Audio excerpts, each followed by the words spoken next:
Hola, ¿qué tal? Saludos, abrazos para toda la gente buena que nos sigue a través de todo el mundo.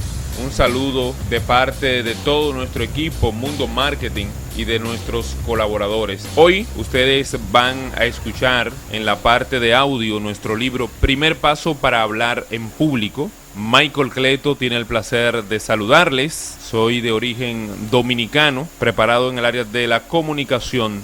En mi trayectoria comienza en la República Dominicana a la edad de unos 14 años, en el año de 1994, en la emisora Radio Alfa y Omega, siendo todavía, ya era un adolescente, porque después de los 12 años se pasa a la categoría de adolescente, pero la verdad es que comenzamos muy temprano a utilizar los medios de comunicación. De ahí nos fuimos a la 104.5 superpotente. De la superpotente estuvimos en Radio Continental, Radio 1000, Radio 920. Estuvimos haciendo un programa deportivo llamado Flash Deportivo en Recuerdo 1260. Estuvimos en el programa Panorama Farandulero y Algo Más con el periodista Carlos T. Martínez. Y fuimos compañeros por unos 2 años del amigo Mundito Espinal y su programa De Todo Un Poco. Y hemos pasado durante toda nuestras vidas trabajando en los medios de comunicación. Estuvimos en Islas Sin Fronteras a través de Super Canal 33, fenecido ya Fran Dugué. En la actualidad nos mantenemos en Rumba 98.5, en Tu Derecho a Saber, los lunes bien tempranito, así es que pueden sintonizarnos.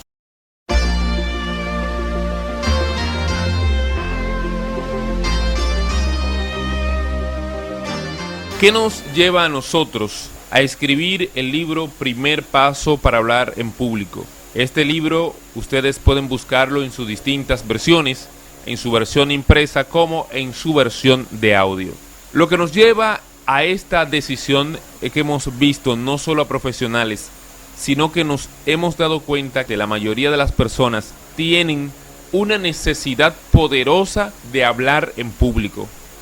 Porque a medida que el mundo se hace más estrecho por la globalización, tenemos la necesidad de hablar frente a 2 o más personas. Y después que usted se para frente a 2 o más personas, ya estamos hablando de que es un público, es un auditorio el que le está escuchando. Siempre le pongo el ejemplo a los alumnos, a los colegas, a las personas que nos siguen, de que si un arquitecto, que regularmente diría que no tiene la necesidad de hablar frente al público, tiene que convencer a un grupo de ejecutivos que la idea que él tiene de que su proyecto es bueno, si tiene esa necesidad y se encuentra con ese reto, tendrá que utilizar obviamente el poder de la palabra. Ahora bien, no importa que el proyecto sea un proyecto de envergadura, que el proyecto sea un proyecto trascendental, si usted no sabe vender la idea, lamentablemente sufrirá un revés, que es lo que pasa con la mayoría de las personas. Regularmente la gente a temprana edad siempre tiene el deseo de trabajar y el primer paso que da es buscar un empleo. Prepara un currículum y lo lleva a una determinada. Note siempre que independientemente de lo que usted presente en el currículum, siempre hay lo que se llama una entrevista de por medio para medir la capacidad de desempeño que tiene el individuo. Es posible que usted sea un genio, es posible que su currículum tenga un buen historial, tenga posgrado, tenga un buen doctorado, una licenciatura, pero si usted a través de la palabra no logra convencer a su entrevistador, lamentablemente no le van a entregar el puesto que usted anda buscando. Con esto planteamos y le decimos al público que nos sigue: Primer Paso para Hablar en Público es una herramienta que viene a llenar una necesidad en todo el mundo. Así es que los que quieran el libro impreso pueden comunicarse al 829-873-2275 o pueden pedir también el audiolibro al mismo número en nuestro correo electrónico cletoycon@hotmail.com. Cleto, Y, con la N, no es una N, es una M, p78@hotmail.com.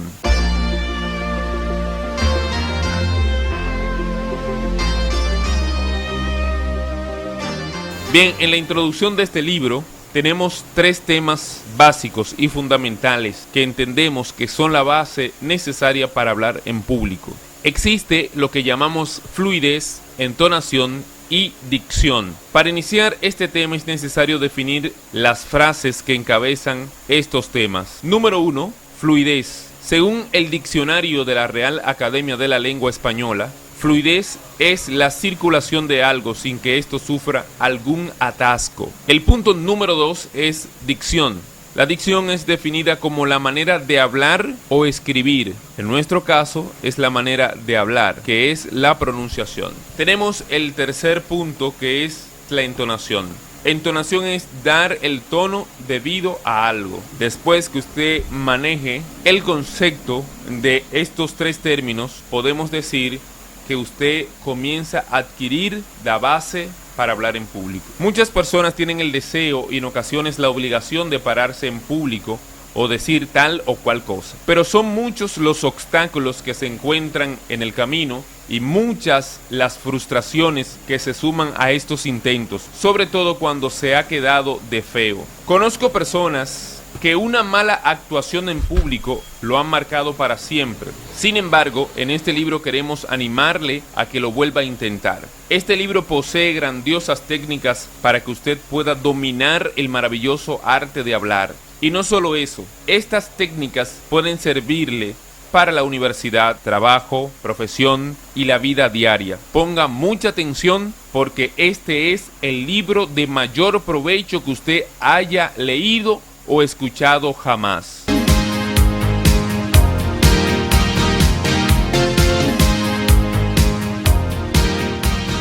Usted ha escuchado hablar de los libros de autoayuda. Permítame ser inmodesto. Este material le ayudará realmente a desenvolverse mucho mejor en la vida, sea lo que sea que usted haga. Porque estoy seguro que para todo, de una u otra forma, debe usar la palabra y le aseguro que si aprende a usar los términos correctos y la pronunciación adecuada, será exitoso en lo que hace. Ejemplo, en una ocasión me tocó someter a la justicia a un hombre que nos había robado varios artículos del hogar. En el juzgado, el infractor creía que le sería fácil salir de prisión y en verdad el caso no era tan complicado. Pero el abogado de la defensa era un mal expositor y como mi función principal es la palabra, traté de que en cada audiencia se me otorgara y estas exposiciones le complicaban la vida al defensor. Finalmente la defensa comprendió que si quería sacar mejor partido tenía que negociar conmigo, a pesar de que su defendido era acusado por 7 familias más. En última instancia, el sujeto fue condenado a 10 años de prisión. ¿Dónde está el ejemplo en esta historia? En realidad no soy abogado, pero conozco el poder de usar la palabra. En consecuencia, la parte contraria tenía el conocimiento legal.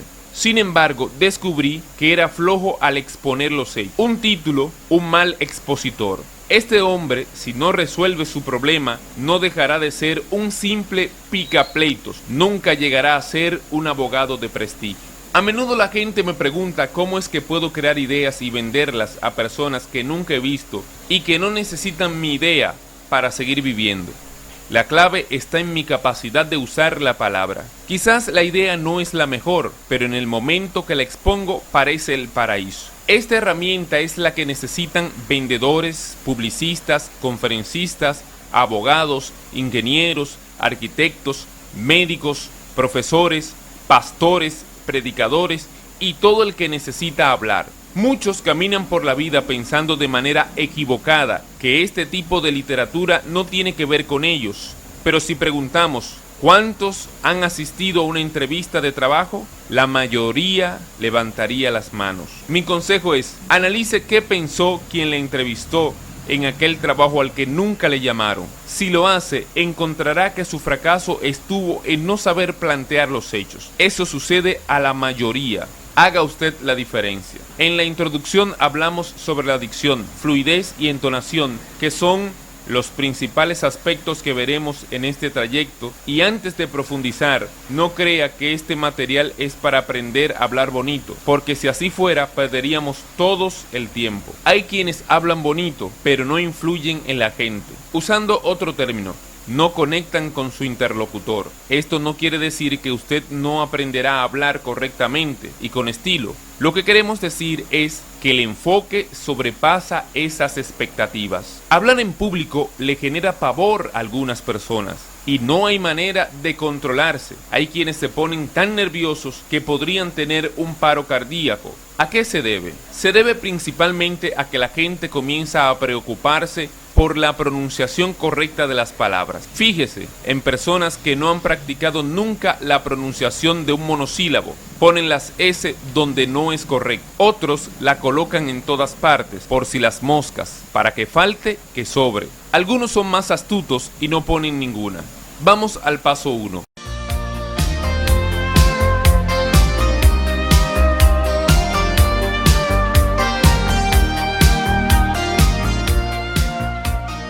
El paso 1 para tener una buena dicción es la lectura. En principio, leer toda literatura que esté a su alcance, así sea de 15 minutos todos los días. Asegúrese de no fallar en este primer punto.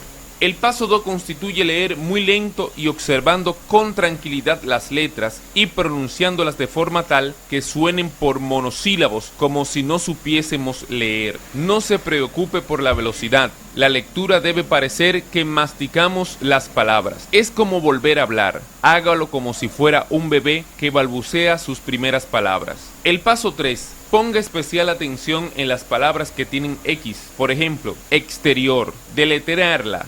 Exterior. Otorrinolaringología. Otorrinolaringología. Cleptomanía.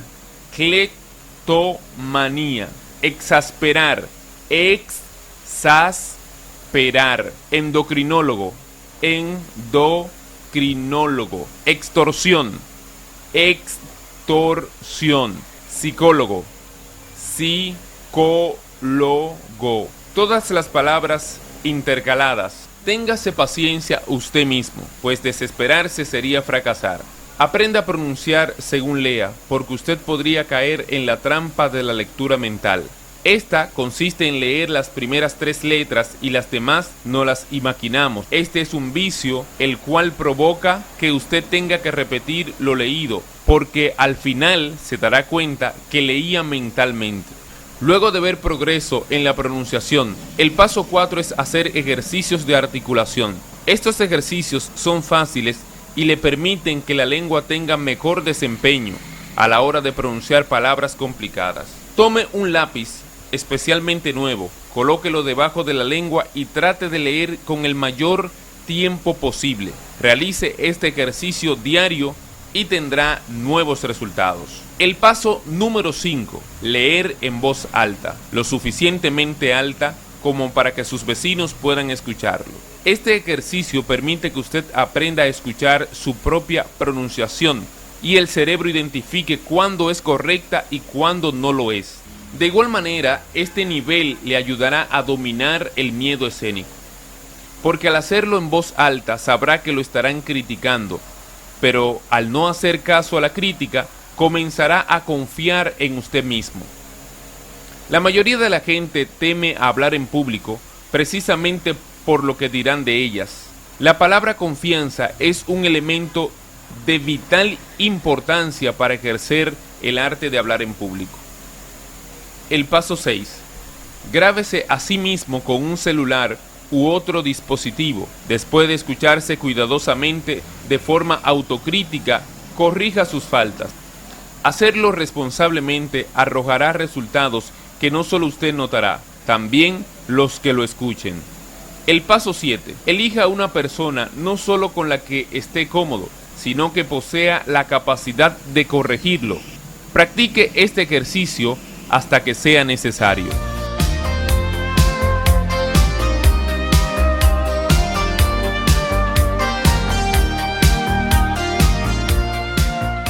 Entonación. La definición de entonación aparece al principio de la introducción, pero seré benévolo con usted y refrescaré su memoria. Dar el tono debido a algo. Siendo así, estamos listos para tocar el segundo aspecto del tema. Para la gente que hace uso de la palabra, tiende a ser confuso el término entonación y creen erróneamente que solo se trata de decir expresiones con cierto toque de elegancia, y en verdad no es así. La entonación constituye un elemento de vital importancia a la hora de comunicar lo que queremos expresar. Ejemplo, dos palabras iguales, mismas letras, mismos significados, cambian lo que queremos decir según lo decimos. Un elogio de un cumpleaños y un elogio de un panegírico con las mismas palabras pueden tener objetivos diferentes. Observe con detenimiento. Elogio cumpleaños. Juan y yo crecimos juntos y nunca nos hemos separado. Elogio panegírico. Juan y yo crecimos juntos y nunca nos hemos separado. El primer detalle a identificar es qué queremos transmitir al oyente. En el ejemplo 1, el emisor quiere expresar alegría. Su tono puede ser agudo, fuerte, con el deseo de transmitir felicidad y a la vez motivar a que los demás se unan al regocijo. El ejemplo 2. El emisor expresa sus palabras con un tono suave y se nota pausado, tranquilo. La mención que hace de Juan motivará al menos a uno de los presentes a llorar. Si invertimos los papeles, nos daremos cuenta que en ambos casos los efectos serán distintos y hasta desagradables. De ahí que es mucha la diferencia de entonar para transmitir y de entonar para decir palabras huecas, sin ninguna misión a cumplir. Pocos reconocen que el tono transmite un estado de ánimo a quienes nos escuchan. Usted no puede creer que en todas partes donde se expresa debe hacerlo con el mismo tono.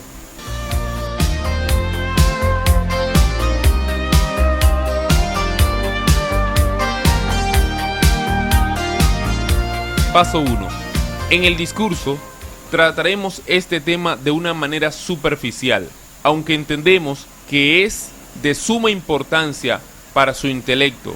Aún así, este es tema de otro libro. El elemento principal del discurso es conocer el terreno donde expondremos nuestro tema. El segundo es a quiénes hablaremos. Ignorar estos elementos es ir directamente al fracaso. Cuando usamos el término terreno, hablamos de que usted no puede permitirse el lujo de no saber, 1. La clase de público que le escuchará. No pase por alto que el pueblo cuando se une es un solo cuerpo. Por demás se vuelve inteligente, y si no gusta a uno de sus miembros, probablemente a ninguno. Es aún más cuando percibe que usted ni siquiera se molestó en saber su nivel académico. Olvidar el contexto en el cual hablamos es peligroso. Tenemos que tener presente al público, porque el público que lo oye puede ofenderse si piensa que usted se siente superior a él. Explicamos. Si usted domina el lenguaje profesional de la medicina y su auditorio no es médico, aún sea profesional, él no está llamado a entender estos términos. Más usted está obligado a descender un lenguaje llano y digerible, sin que el auditorio piense lo considera tonto. La entonación es el sazón personal que cada individuo pone a sus diálogos. Un buen manejo de la entonación puede hacer que un estadio permanezca enmudecido escuchando la oratoria. Dentro del discurso, el paso 1 lo constituye escuchar los distintos tipos de oratoria. Ejemplo, descargue de la web las notas luctuosas del noticiario Radio Mini Informando. Si no logra conseguir el material, comuníquese con alguien que pueda grabarle varias notas para que inicie sus prácticas. Es probable que crea que al no ser quizás comunicador, no le hará falta este tipo de ejercicio. Si ese es su concepto, le será difícil. Ha errado. Es indispensable manejar esta parte para lograr el arte de hablar en público. Cuando haya conseguido el material, colóquelo en un dispositivo y escúchelo todas las veces que sea necesario. El paso 3.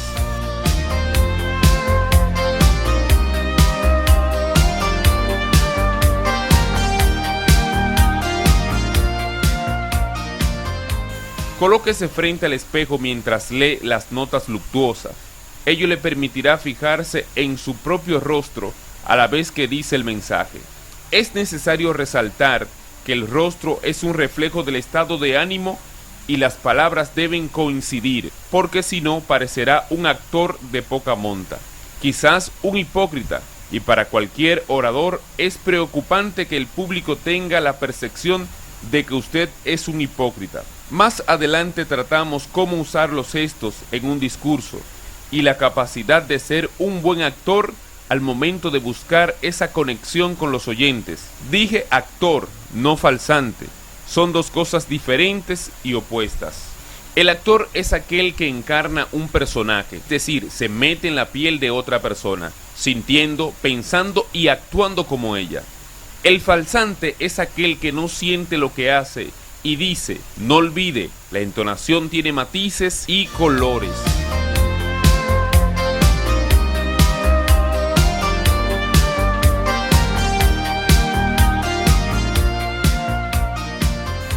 Gestos o ademanes son los movimientos que voluntaria o involuntariamente hacemos con las manos, ojos, boca, etc. Los gestos poseen un poder extraordinario, tanto que podemos percibir o saber las intenciones de una persona sin la necesidad de que ésta nos diga con palabras lo que siente. Estos gestos, a veces involuntario, tiene el 30% de la fuerza del discurso. Por eso hay que estar consciente del uso de las manos y del rostro. Algunos oradores desperdician la herramienta del gesto, ignorando el efecto que tiene en la gente esta parte en el discurso. Querido amigo, si se considera buen orador y olvida los gestos, piense que usted puede ser mejor utilizándolos. Ejemplo, un orador religioso que habla a la gente del gozo que es servir a Dios y no lo refleja en el rostro, su discurso es poco creíble. Muy a menudo observo a esta clase de oradores hablando de esperanza, pero su rostro me dice otra cosa. Regularmente como público no les creo. Pienso que la mayoría no son más que amargados que pretenden ser felices diciéndome a mí que lo son. Algunos oradores piensan que el público está obligado a creer lo que ellos dicen y no es así. Usted está comprometido a convencer a sus escuchas y no podrá lograrlo al menos que esté consciente de ello. Una vez caí en la trampa de un periodista. Este me invitó a su programa de televisión. En ese momento yo era un candidato al Congreso de la República Dominicana. Como es de esperarse, en ese programa expuse el por qué quería ser congresista. Mi discurso se enfocó en legislar mejor para el país. Pero el entrevistador era sagaz y me hizo una pregunta inesperada. Señor Cleto, ¿donará su salario a los pobres? Esta pregunta me tomó por sorpresa. Nunca la consideré posible. De manera inconsciente mi rostro sacó la respuesta al aire. No hubo necesidad de decir palabras, y aunque luego traté de dar mi punto de vista, había perdido la batalla en solo unos segundos. Todo el discurso se perdió. ¿Qué me venció? Una pregunta. No, me venció el gesto incorrecto de mi rostro. Eso pasa cuando usted no maneja de manera adecuada e intencional sus expresiones. Encontrará serias dificultades en el camino. Paso 1. Colóquese frente al espejo, frunja el entrecejo a voluntad e interprete un breve discurso expresando molestia. Cambie de manera drástica a una pieza triste y al mismo tiempo aflige el rostro usando las manos con pocas energías. Baje el tono y cambie nuevamente a un discurso emotivo siguiendo las mismas reglas. Paso 2. Haga una lista de los mejores oradores que conozca. Busque sus piezas preferiblemente en video para que pueda ver sus movimientos. Personalmente les recomiendo algunos. El doctor Joaquín Balaguer, el hermano Pablo, Alberto Motesi, José Francisco Peña Gómez y el doctor Leonel Fernández Reina. Cada uno de estos expositores tiene algo que enseñarnos, debido a que en la mayoría de los casos las copias suelen ser desagradables al público. La gente no quiere ver a un individuo que no es él. Trate de ser usted mismo y aunque estos oradores influyan en su vida, trate de que no influyan en su estilo propio, porque puede ser que el suyo sea mejor.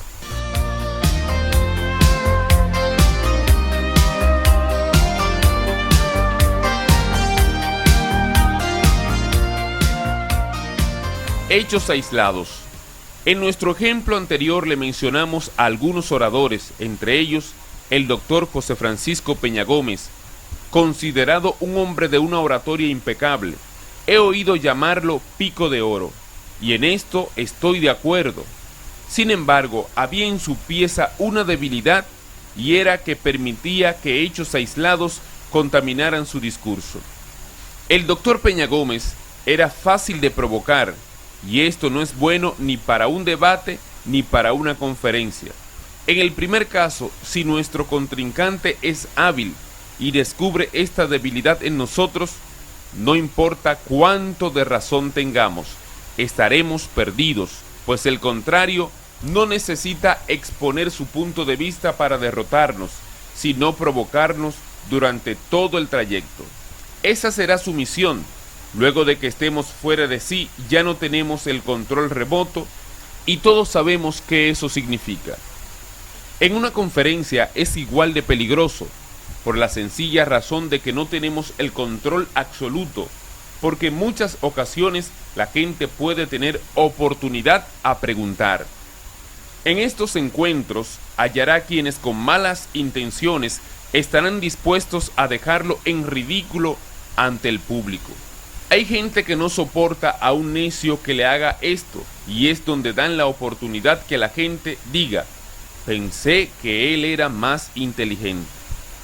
Cuando dicen eso de nosotros, se puede traducir a que hemos sido descalificados por nuestros oponentes y peor aún por el público. El doctor Peña Gómez poseía un discurso tan poderoso que mantuvo a la sociedad dominicana dividida en dos grupos, los del partido oficialista y los peñagomistas. A menudo se podía escuchar consignas como lo que diga Peña. El discurso era tan cautivante que sus seguidores estaban dispuestos a perder la vida por su líder. Las piezas de este extraordinario orador provocaron lágrimas a sus seguidores. Peña logró ser el político más popular de su época, pero tenía la debilidad de los hechos aislados. Perdió oportunidades preciosas para lograr su máximo anhelo, ser presidente. El oponente eterno del doctor Peña Gómez fue el doctor Balaguer, quien era un oponente digno y excelente orador. Balaguer, como artista de las artes políticas, comprendió que su oponente tenía un talón de Aquiles, que era incapaz de reconocerlo, y esa actitud por sí sola constituía una desventaja para el doctor Peña Gómez. En la campaña de 1994-96 se dieron varios acontecimientos que beneficiaron al partido oficialista. La oposición acusó al gobierno de fraude. Después de muchas acusaciones, ambos grupos acordaron celebrar nuevas elecciones. El nuevo acuerdo daba muchas ventajas a los opositores. Primero, Balaguer debía retirarse del escenario político. Sus condiciones físicas no le permitirían avanzar más allá del torneo electoral que se avecinaba. Y por otro lado, no había en el escenario otra persona que pudiera competir con la popularidad del líder perdeísta. Y aquí vamos al punto que nos ocupa.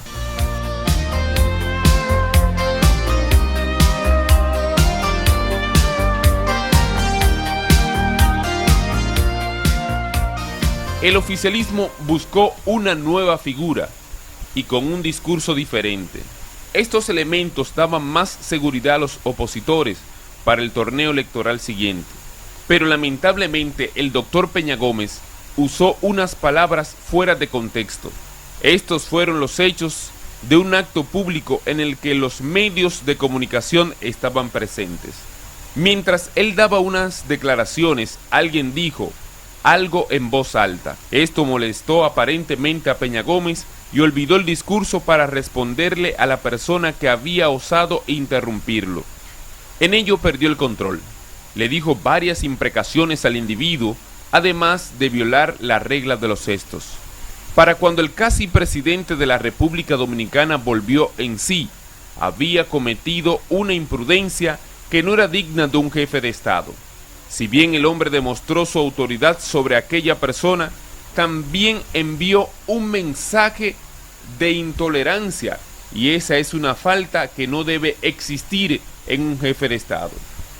Un general que inicia una guerra por odio o por rabia no es sabio. De ahí en adelante no fue posible que el doctor Peña Gómez recuperara el objetivo de la locución. Habría resultado mucho mejor callar y pasar la osadía de ese hombre por alto. Y hoy día nadie recordaría el incidente, pero por el contrario, pocos recuerdan de qué se trataban las declaraciones de Peña Gómez y todos recuerdan el incidente. En otra ocasión, en el mismo torneo electoral, el doctor Peña Gómez cometió otro desliz, ahora más grave que el primero.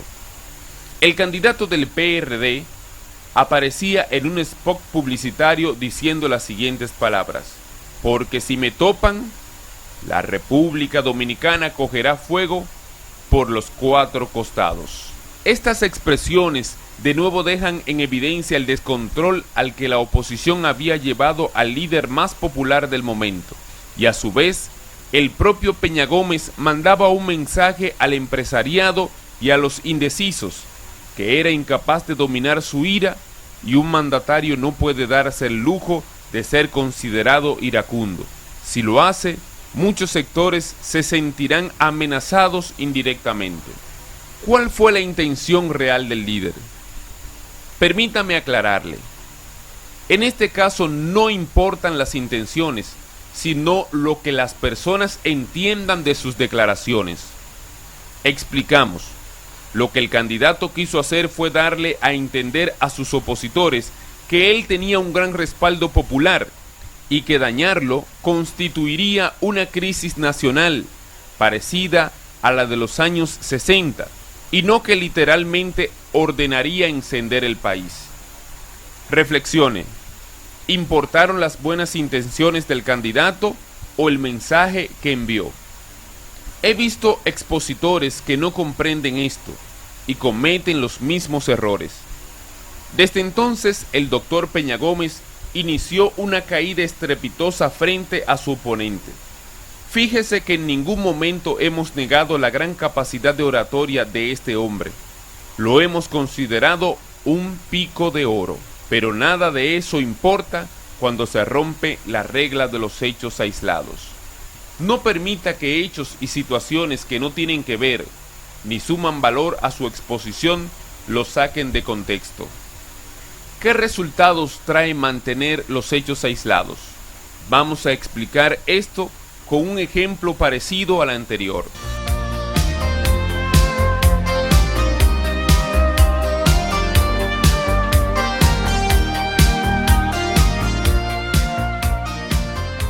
El doctor Leonel Fernández, en uno de sus mandatos, dio un discurso de inauguración. Inesperadamente, una joven levantó la voz llamando mentiroso al presidente de la República Dominicana. De inmediato, el cuerpo de seguridad presidencial intentó detener a la joven, pero el presidente mantuvo la calma y pidió escuchar lo que ella quería decir. La joven quedó satisfecha y el presidente Leonel Fernández ganó puntos al mostrarse como un hombre tolerante. La astucia del mandatario le sumó puntos y después culpó a otros de ineficientes. Ordenó una investigación de los hechos y prosiguió con lo que él quería decir desde el principio. Este hecho aislado no fue excusa para el mandatario mostrar su autoridad de mandar a callar a la osada. De haberlo hecho, no haría más que conceder la razón a la intrusa.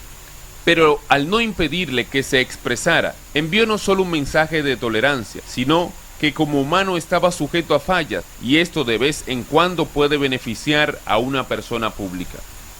No siempre mantener el control es fácil, pero hay que tratar de hacerlo. ¿Cómo puede ser posible vencer esta problemática cuando tenemos un temperamento fuerte? Si le es difícil controlarse, es bueno que durante sus apariciones en público coloque una persona discreta y de entera confianza que le haga señas cuando comience a salirse de contexto, debido a que quienes padecen de este mal no lo advierten hasta que lo han echado a perder todo.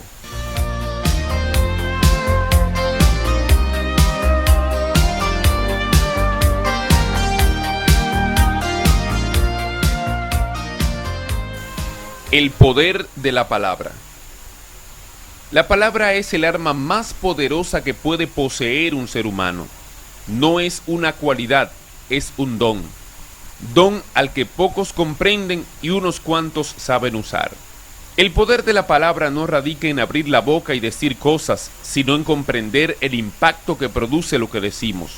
De ahí se desprende la verdadera capacidad del mágico don. Usted ha oído personas que al decir cosas llaman la atención. En cambio, otros no despiertan el más mínimo interés al exponer sus ideas. No importa el tema que traten. He visto oradores que el público se le duerme en sus propias narices y ni siquiera lo perciben. Razones: no les importa el auditorio.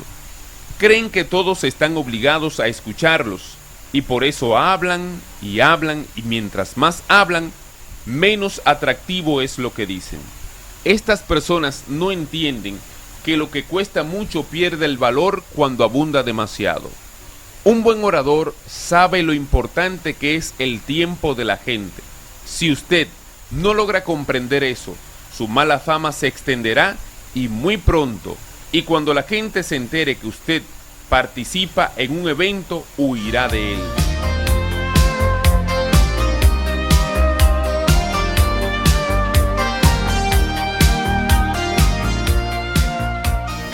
Respetar el tiempo le dará prestigio, pues el público sabrá que usted entiende cuán valioso es para su persona que estén ahí. Sepa que hay un momento en el que todos se desconectan y nadie quiere oírlo más. Es cuando tiene que parar. Si no lo hace, lo que dijo anteriormente la gente lo olvidará. Es una función automática del cerebro de rechazar lo que no considera importante. La palabra es tan poderosa que los hombres que han hecho buen uso de ella, la historia los ha catapultado a la cúspide de celebridades o leyendas. Son personas de las que se habla todos los días en el planeta. No existe un solo día bajo el sol que alguien no mencione sus nombres. Aún la divinidad resalta la palabra como la fuente de la creación divina. La Biblia, que es el libro más leído del planeta, dice en el Pentateuco que Dios utilizó la palabra para dar vida a todo un universo. Este ejemplo nos indica que gran parte del éxito de un profesional depende de la capacidad que tenga al manejar este don. El Nuevo Testamento relata la vida de Jesús, conocido como el Mesías. Fíjese que el mayor talento de Jesús no eran sus milagros. Sus enemigos no le temían a eso. En realidad, era el poder de convencimiento que ejercía sobre las personas, a tal punto que personas importantes de la sociedad judía como Nicodemo escucharon a Jesús y se maravillaron de sus palabras. Los discursos de Jesús no son palabras muertas. A pesar de haberlos dicho hace tiempo, hoy siguen cambiando personas. Note que no son sus milagros, son sus palabras que cobran vida y transforman ladrones, prostitutas y gente que en la mayoría de los casos han vivido una vida dura y difícil.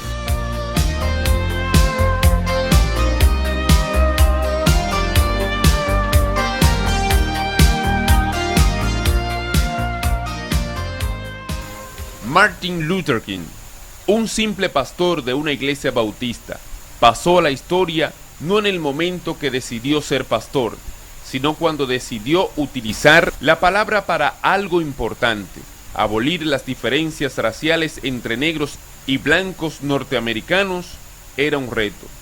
Estas diferencias habían traído muertes durante muchos años y derramando más sangre no era posible lograr un cambio. Martin lo sabía, por ello prefirió la palabra a la violencia. Esta fue la herramienta perfecta para el sueño del pastor. De ahí, ningún otro pastor ha llegado tan lejos en la historia como Martin Luther King. El mundo lo recuerda no por su ministerio, sino por su oratoria. Eso mismo sucede con Jesús. La mayoría de la gente no piensa si era misionero o profeta, sino más bien en sus enseñanzas. Jesús fue tan lejos que sus dichos dividieron la historia en antes y después. ¿Cómo usar el poder de la palabra? El paso 1 es comprender el poder mágico de la palabra. Para los fines haremos pequeños ejercicios. Un requisito que debemos tener pendiente es cómo decimos las cosas.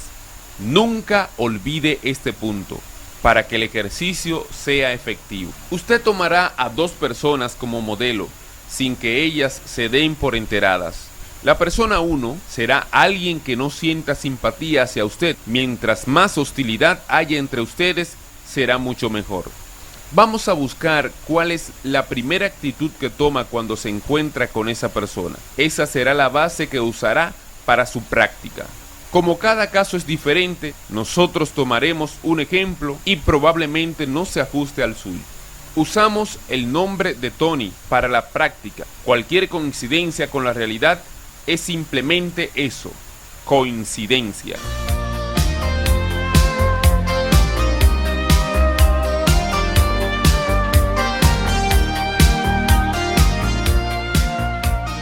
Ejemplo 1.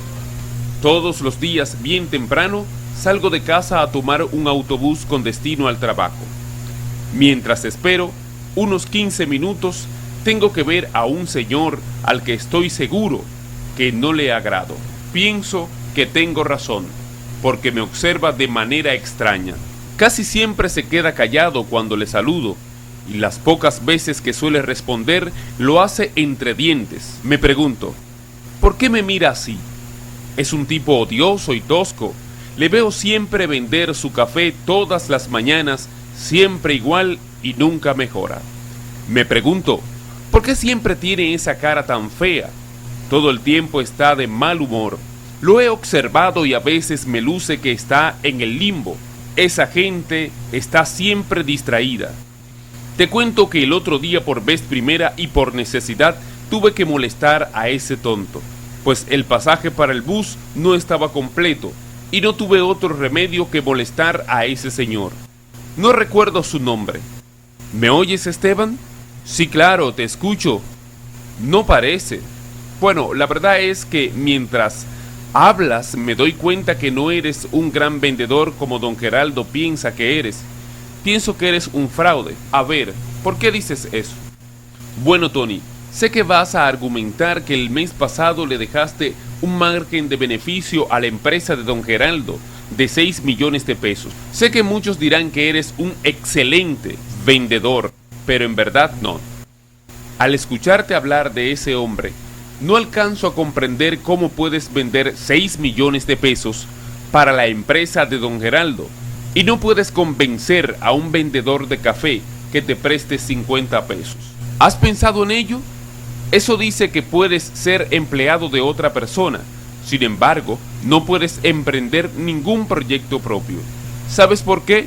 Porque cuando vendes a la empresa de don Geraldo, estás vendiendo la imagen que el jefe creó de él y su empresa. Las cualidades de él, no las tuyas. Es decir, la gente confía en don Geraldo, no en ti. Tu imagen es justamente la que ese vendedor de café tiene de ti. Ese es el primer cliente de cualquier proyecto que emprendas. Mientras Esteban hablaba, el reloj marcó las 6 de la tarde, hora de salir del trabajo. Ambos amigos se separaron y Tony regresó al barrio. Durante horas chequeó la agenda de los clientes para el día siguiente y al hacerlo notó que todo lo que decía a la gente giraba en torno a la empresa de don Geraldo. Su nombre aparecía única y exclusivamente al presentarse a los clientes. De ahí, todo lo demás giraba en torno a su jefe. En verdad, así era Tony.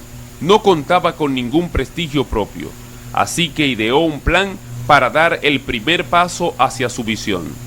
Luego de autoexaminarse, comprendió que debía hablar a Rodolfo, el hombre que vendía el café todas las mañanas en la esquina. Hasta ahora Tony había convencido a dueños de empresas grandes. ¿Qué hacía difícil hallar las palabras adecuadas para llegar al chiripero? Él había utilizado su capacidad de hablar correctamente. En honor a la verdad, era un excelente interlocutor. Dominaba el idioma natal perfectamente, pero no comprendía el poder de la palabra. Esa era la dificultad que evitaba su éxito. Tony tenía el mismo problema con todas las personas que le rodeaban, pero descubrió su verdadera falla. Al otro día salió más temprano a la calle y enseguida avistó el objetivo. Cruzó la calle y de buena manera saludó al hombre. «Buenos días, don Rodolfo». «Buenos días», contestó casi gruñendo el chiripero. «Por favor, deme un café, don Rodolfo». El chiripero atendió la orden de Tony, pero no dejó de mirarlo por el rabillo del ojo. Entregó el café al cliente, quien lo solvió con cuidado, como si fuera un catador de vinos. Luego, con la misma ceremonia, dijo: «Es excelente. Usted prepara un buen café, muy bueno». Rodolfo solo levantó la cabeza para asentir sin dejar entrever ninguna emoción distinta a las veces que veía a Tony parado frente a su tarantín. Durante todo el día, Tony parecía preocupado. Su nueva técnica había fracasado. Ese hombre no se inmutó. Esteban y él analizaban los hechos de la mañana. ¿Sabes qué creo, Tony? Debemos insistir. Pasaste meses ignorando al hombre y ahora de buenas a primeras quieres que olvide tu actitud. Tienes razón, pero tú no estás ahí cuando me mira, como si he cometido un delito. Comprendo, y estás en lo cierto, pero hay que intentarlo al menos un mes. Tony asintió con la cabeza sin dejar claro qué haría con el proyecto. Por 2 semanas, los jóvenes siguieron con el plan. Ese viernes era un viernes común para Tony. «Buenos días, Rodolfo. Veo que tienes una mesa nueva. Eso es bueno. Sé que tienes una visión de empresario. Y aunque los demás no lo vean, yo sí puedo verlo». Rodolfo dio el café en silencio a Tony, y este sacó una moneda del bolsillo y la extendió hasta el hombre. «No, amiguito. Hoy el café es gratis para ti». Tony enmudeció y su rostro no podía ocultar la sorpresa. «No te sorprendas, muchacho. Aquel primer día que me hablaste, pensé que querías algo de mí, pero luego me di cuenta que no eres lo que yo pensaba». «¿Y qué pensaba usted de mí?» «Bueno», titubeó Rodolfo, «pensaba que eres un ingreído, que te creías por encima de los demás. Te veía parado al frente, con tu corbata llena de arrogancia. Creía que me despreciabas. Por eso te negué los 50 pesos que me pediste prestado. Me reí bastante al verte en apuros, pero te pido disculpa. Tu actitud me hacía pensar que no valía nada. Me sentía miserable, pero desde el día en que dijiste que mi café es bueno, no he parado de pensar en agrandar el negocio. De hecho, cada cosa que me dices en las mañanas es como gasolina para el día. Ayer fui al banco a solicitar un préstamo. «Me tengo que ir, es tarde, Rodolfo», interrumpió Tony.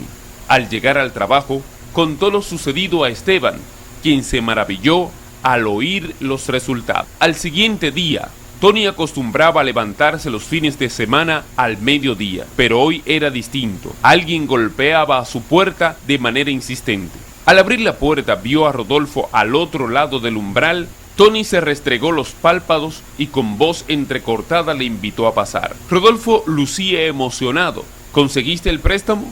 «No, es que tengo una idea brillante, Tony». «¿Cómo así? El martes pasado me dijiste que en la empresa para la que trabajas se dedican a la venta de café al por mayor. Me he fijado que nadie se encarga de distribuir café a los pequeños negocios como el mío, y tú puedes conseguirlo más barato e inclusive competir con los colmados». «Yo no había pensado en eso, creo que tienes razón. Además, conozco a todos los vendedores de café del mercado, puedo hablar con ellos». «¿En serio?» «Claro, somos pana, Tony». La idea de Rodolfo abrió a Tony nuevas probabilidades de negocio, y 2 años más tarde se convirtió en el mayor distribuidor de café de toda Colombia. Si leyó con cuidado este ejemplo, obtendrá varios beneficios de él. El primero es que muchas personas trabajan para instituciones estabilizadas y al hablar de ellas tienen buena recepción con la gente. Pero si les tocara hablar de sí mismas, descubrirían al menos que no tienen tanto prestigio como pensaban. El segundo punto es que Tony era un tipo egoísta y arrogante, parecido a algunos expositores que creen que el público está obligado a escucharlos. Sus exposiciones cargadas de egoísmo les lleva a tratar temas que solo son conocimientos, pero no prestan una fórmula que permita a sus oyentes poner en práctica lo que dicen.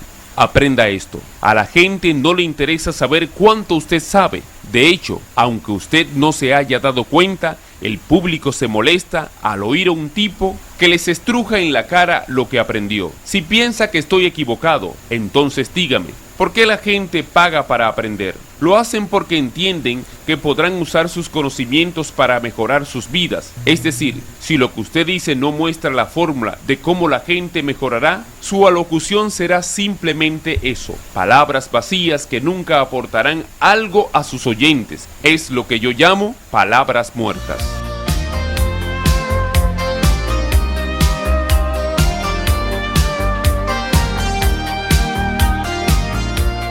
Las palabras muertas son aquellas que se pierden inmediatamente la gente se retira del salón. Y no me refiero simplemente a que recuerden lo que usted dijo o no, sino al hecho de que alguna persona cambie de rumbo con lo que usted dijo.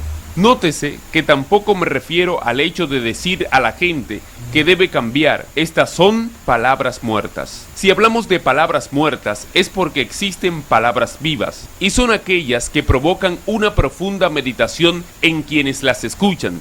Quienes conocen el poder de la palabra saben que la clave es llegar al corazón de la gente. Si no es posible hacer eso, nunca será un buen expositor.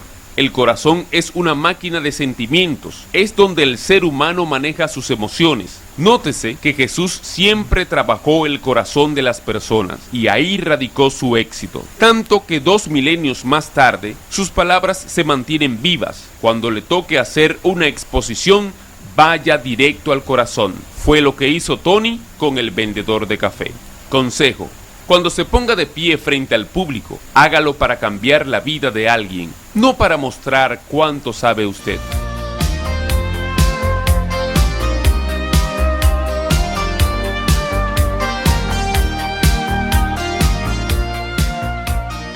Pasos para organizar un discurso de palabras vivas. Número 1. Antes de escribir, medite si el tema que ha elegido puede llegar al corazón de su auditorio. Si no es así, existe una fórmula mágica para ello. La clave es necesidad. A la gente le fascina saber cómo podrían solucionar sus problemas. Por eso los brujos tienen muchos seguidores. Tocar el problema de la gente y decirles cómo resolverlos traerá su atención total hacia lo que usted diga. Punto número 2. Interpretar qué tipo de necesidad tienen sus oyentes. ¿Económicas? ¿Emocionales? Punto 3. Plantee una fórmula sencilla, nada complicada, para que ellos puedan resolver sus problemas. El punto 4. Demuestre que sus problemas le interesan. Esto se logra simplemente haciéndolo con sinceridad. Este fue el segundo punto de Tony: demostrar al vendedor de café que realmente le interesaba su situación. Cuando lo hizo, logró la atención del hombre. El discurso de palabras vivas no es egoísta, es decir, no busca su propio bien. Tampoco habla al público por razones vanas, sino por un propósito verdadero. Hablar en público es una gran responsabilidad, porque lo que usted dice afecta positiva o negativamente a alguien. Si aprende este concepto, sabrá aprovechar el tiempo de la gente y sin dudas, la gente apreciará eso de usted y lo compensarán por ello.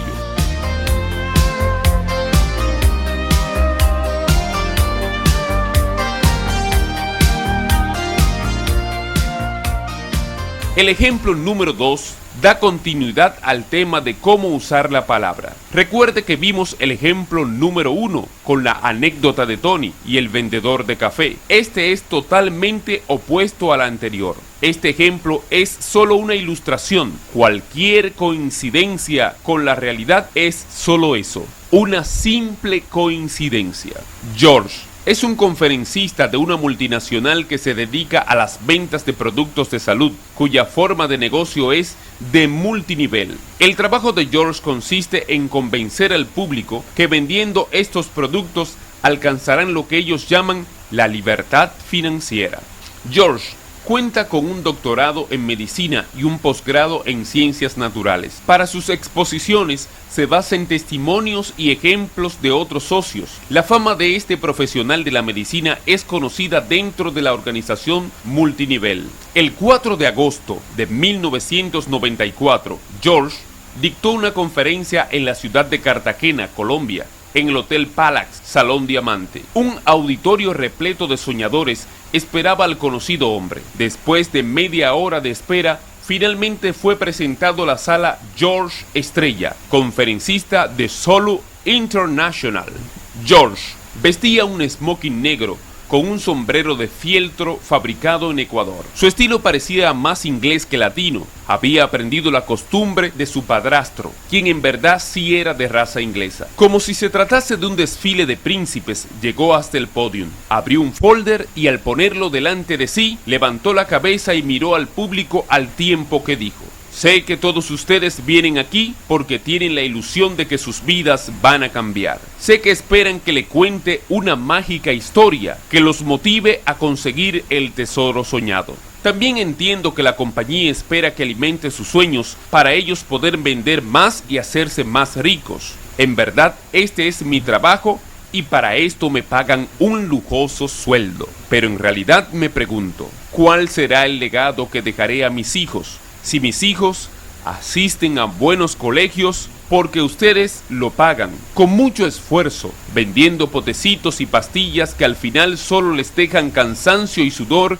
y un futuro estropeado. Y nadie aquí se atreve a decirles la verdad. Mientras George hablaba, el director de eventos de Solo International estaba sumamente preocupado. Por favor, que alguien lo detenga, suplicaba Áviles Borda, un guatemalteco de origen irlandés. Esto es un verdadero fracaso. ¿Acaso está loco? Quizás, respondió el jefe de publicidad y marketing, Gumercindo Hernández, un dominicano para el que todo es normal y nada es extraño. Pero no podemos detenerlo ahora. Habrá más daño si detenemos el discurso. Hay que hacer que todo parezca una estrategia de la compañía. ¿Pero cómo, señor Gumercindo? Todavía no lo sé, mi querido Avilés. ¿No sabe usted? ¿Está consciente que la empresa perderá millones de dólares en todo el mundo? No sé si el mundo, pero por lo que veo ninguna de estas personas volverá a consumir nuestros productos. El público estaba extasiado al oír la verdad de George. El Salón Diamante estaba en silencio absoluto. Nadie quería perder los detalles ni perderse los hechos. Sí, la verdad es que mientras ustedes sueñan con tener un carrito, los ejecutivos de Solo International se pasean por todo el mundo usando vehículos de lujos, Hummers, Mercedes-Benz, y todos ustedes solo son dueños de unos sueños imposibles de alcanzar. Este sombrero de fieltro no me hace a mí mejor que ustedes. Este traje caro no me hace más inteligente que ustedes. Y el hecho de que ustedes estén aquí tampoco los hace estúpidos, sino más bien hombres y mujeres valientes. ¿Saben por qué? Porque también yo estuve ahí donde están ustedes, ocupando los asientos, con las suelas de los zapatos desgastadas y los sueños rotos. Sin embargo, esto fue hasta el día que descubrí lo que en verdad debía hacer para dar el salto que necesitaba. Estoy seguro que ustedes han escuchado varios motivadores de esta compañía, pero siempre es lo mismo. Todo parece que cambiará hasta que la realidad mata la emoción. Entonces volvemos a ser las mismas personas. En realidad es la primera vez que hablo de la clave que hoy me tiene parado ante ustedes. Esa clave no está en libros motivacionales, tampoco en conferencias vacías. A lo que me refiero está en ustedes. Es simple, es una decisión. Dejen de invertir como pobres e inviertan como empresarios. Dejen de pensar como pobres. ¿Saben cómo invierten los pobres? Llorando y quejándose de sus malas suertes. ¿Saben cómo invierten los ricos? Hacen grandes compromisos, ponen en garantía sus grandes haciendas, sus mansiones y autos. Por eso cuando ganan, tienen grandes dividendos. Sin embargo, usted cuando recupera su inversión, tiene ganancias ridículas y vergonzosas que no pagan ninguna deuda grande o pequeña. Si no es así, pregúntese, ¿Por qué siempre tiene deudas pequeñas y que nunca puede pagar? Tome la decisión de arriesgarse, pero hágalo por algo de verdad valioso. Arriesgue lo que nunca arriesgaría. Si pierde, no será más pobre de lo que en verdad es. Sin embargo, si sucede lo contrario, alcanzará en la primera inversión lo que nunca ha logrado. Haga una gran inversión. Invierta todo lo que tiene. ¡Genial!, gritó Avilés Borda. Por eso le pagamos. Es simplemente una estrella. Siempre confía en su capacidad, dijo Gumersindo, el encargado de marketing, mientras George recogía sus documentos del podium. La gente se levantaba hasta donde estaban los enlaces de ventas para hacer sus pedidos. Algunos usaron ahorros destinados hacia otros proyectos como compra de vehículos, casas, solares, etc. Las ventas de ese día superaron todos los eventos motivacionales anteriormente realizados por Solu International. Las ventas fueron por $1 millón.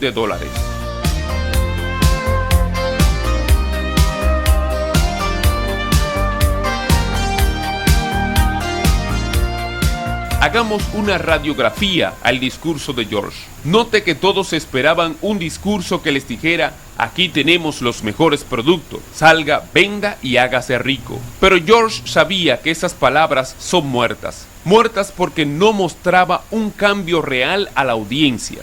George necesitaba ganar la confianza del público. Pero, ¿cómo hacerlo? Si recomendaba comprar y vender, aunque muchas personas así lo harían, la mayoría de ellas no alcanzarían la superación personal que buscaban y la compañía tendría ganancias pírricas. Y finalmente, su capacidad como motivador estaría entredicho. Así que su método fue sincerizarse con la gente. Esto despertó la confianza en el auditorio, que fue el primer paso para que George encontrara las palabras vivas en su discurso.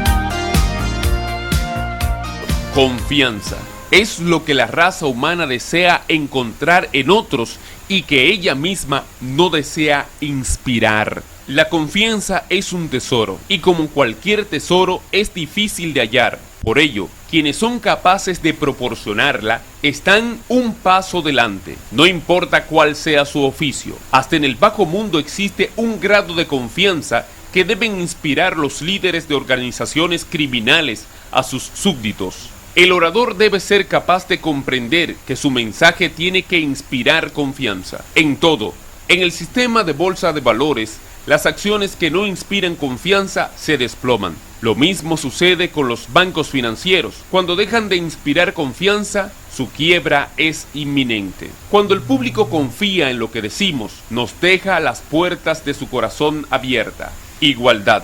En una guerra nadie confía en extraño, pues resulta peligroso confiar en un desconocido. Puede costarnos la vida. Lo mismo ocurre en el mundo de los negocios. Nadie cree en palabras muertas. George recurrió a la igualdad de las personas que estaban allí al reconocer que su atuendo elegante no les hacía mejor que sus oyentes. Se igualó a ellos.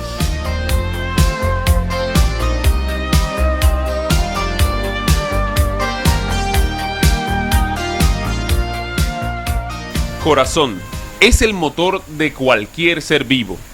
Si tocamos el corazón de quienes nos escuchan, habremos ganado la batalla. Existe una fórmula exquisita para tocar el corazón de la gente, y es conocer y tratar su necesidad.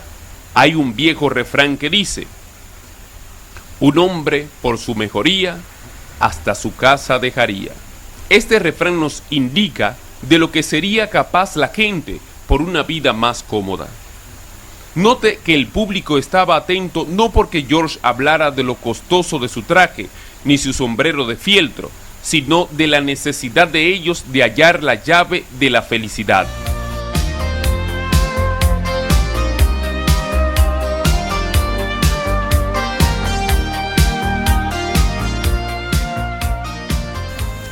Simple. Una palabra corta. Es bueno escucharla. Ella es usada por multinacionales cuando introducen un producto nuevo al mercado. A nadie le gusta escuchar que algo es complicado. George comprendía eso. Esa fue la razón que lo motivó a utilizar la palabra simple. SE es un monosílabo compuesto por una vocal y una consonante. Parece una palabra sencilla, mas sin embargo dentro del discurso de George cobra vida porque abandona su simplicidad para convertirse en una palabra de comprensión. Al utilizar este término, el auditorio supo que George los entendía. Si había alguien de su lado, era él. Por tanto, seguirían el instinto de su corazón.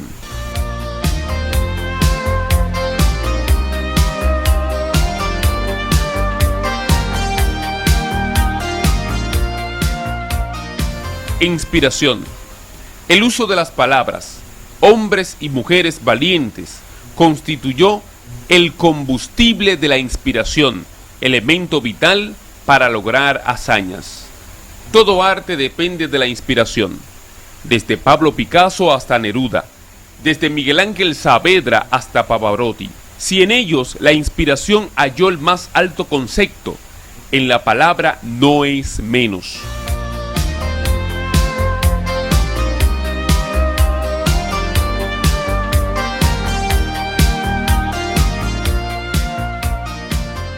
Testimonio. Fue otra herramienta utilizada por George. La gente no cree en alguien que le indica transitar un camino que éste no conoce. Al decirles que él vivió lo que ellos ahora vivían, se colocaba como el mejor ejemplo de crecimiento.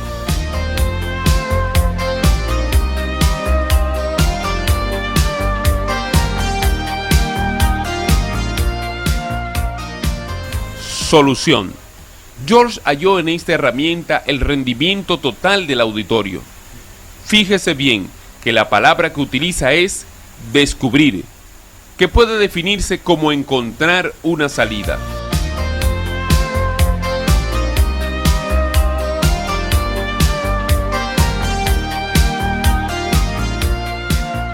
Empujar. Es la última herramienta que se usa ante un público.